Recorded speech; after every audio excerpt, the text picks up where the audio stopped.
Նորալիք միջազգային մրցույթն ավարտված է, սակայն Մերի Մնջոյանի կյանքում հաճելի փոփոխությունների ալիքը նոր է սկսվելու։ 18-ամյա երգչուհին ընդգծում է, նորալիքը կարևոր հարթակ էր, որը թույլ տվեց մեկ անգամ եւս գնահատել իր ուժերը եւ վստահ քայլերով առաջ շարժվել։ Շատ ուրախ եմ, որ ես եղա Յուրմալայում, ներկայացրեցի Հայաստանը,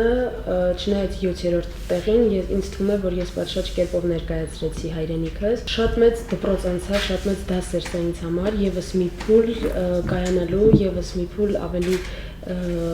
հմտանալու։ Մերի Մնջոյանի 3 ելույթներն էլ Յուրմալայում դրական արձագանք են ստացել։ Հատկապես հուզել է երկրորդ փուլում հնչած դուետը, որն էլ արժանացել է ամենաբարձր գնահատականներին։ Հետնաբեմում գովեստի խոսքեր չեն ափսոսացել ոչ ժյուրիի անդամները, ոչ էլ հանդիսատեսը։ Մաշային շատ ու շատ մոտենում էին ու շատ լավ խոսքեր էին ասում։ Մաշան տարբերվում էր միանշանակ նրանով, բոլորին զարմացնում էր, որ 18 տարեկան երեխան, 18 տարեկան աղջիկը կարող է ունենալ նման տիպի լավ երաժշտական մտածողություն, արդեն զարգացած ճաշակ։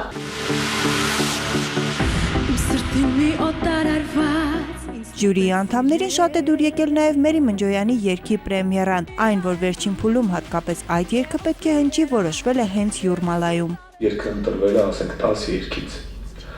Պրոդյուսերական կազմը այնտեղի ընտրել է հենց այս երգը։ Երգի վրա երկար աշխատել են, երգը ունի երևի, եթե չեմ սխալվում, 5 գործիքավոր։ Վերջնական տեսքը հավանեցին հենց Իգոր Կրուտովը եւ Ռևզինը, որոնք ի դեպ նաև աշխատանքի ընթացքում մեզ խնդրեցին, որ երգի մեջ լինի դաբստեպ ռիթմը։